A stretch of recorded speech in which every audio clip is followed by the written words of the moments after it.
I got to come to Japan in 2013, and at that time I was hired by one of these, they're called dispatch companies. So these dispatch companies are middlemen to the boards of education in the various schools that you might work at. So a dispatch company hires a bunch of teachers, hopefully trains them, and then has contract relationships with different prefectures and different boards of education to then send these teachers out. So I worked for Interact, and it was a great experience.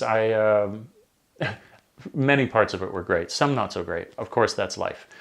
And I worked at two schools, one particularly when I started for 3 years. So the really cool thing about this is that it was a junior high school.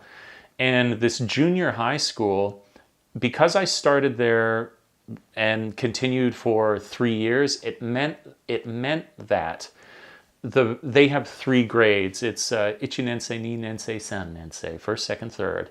And that meant that I got to see an Ichinensei class go from having entered the school to graduating. So for them, I was their consistent English teacher that they knew for that whole period of time, where very often someone like myself, they call them AETs, assistant language teachers, ALTs, that's the ALT, AET, I can't even remember what it is, but it's essentially the same thing.